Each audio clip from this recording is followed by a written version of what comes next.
President Wilford Woodruff remarked that as a few moments yet remained before the service of that afternoon closed, he desired to occupy the remainder of the time. He had been very much afflicted during the last 3 or 4 days, so much so that he at one time feared he would not be able to speak at this conference at all. However, he had some things upon his mind that he would like to say to the Latter-day Saints before the conference ended, and there were a few he might mention that afternoon. Referring to the subjects treated upon by the preceding speaker, President Woodruff said that the Lord had labored from the creation of the world to do all that he could, consistent with the agency of men, to fit them for the highest glory they were capable of receiving.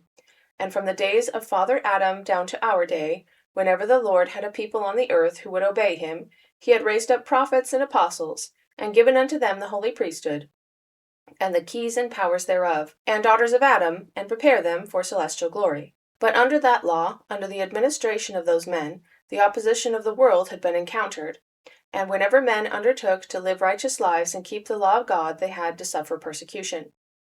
The Lord had promised through the mouths of the ancient patriarchs and apostles, for thousands of years that are past and gone, that in the latter days he would send the fullness of the everlasting gospel to the children of men, that he would raise up prophets and apostles, that he would organize his church and kingdom on earth, that he would raise up men to go forth for the last time to prune his vineyard with a mighty pruning, to prepare for the coming of the Son of Man.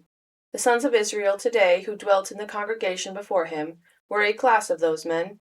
God had called them from the nations of the earth, apostles, prophets, elders, 70s, and high priests, and the lesser priesthood, to labor in the vineyard for the last time, to gather out the inhabitants of the earth as far as they would listen to the testimony borne to them, calling upon them to prepare for the great work of God which was at their doors.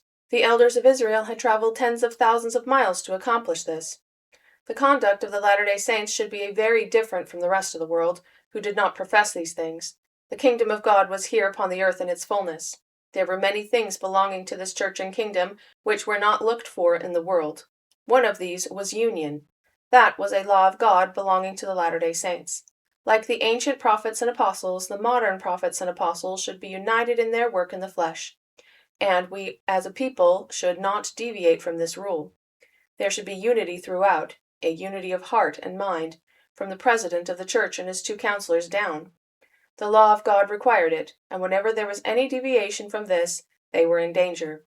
The work of the people of God was advancing, and in this nation there was a great change in public feeling taking place in regard to the Latter-day Saints, than whom no people had been more lied about or misrepresented than in the past. Since they came to dwell in the valleys of these mountains, the world should learn who and what they were, and what they were doing, and all they asked was that the truth should be spoken concerning them.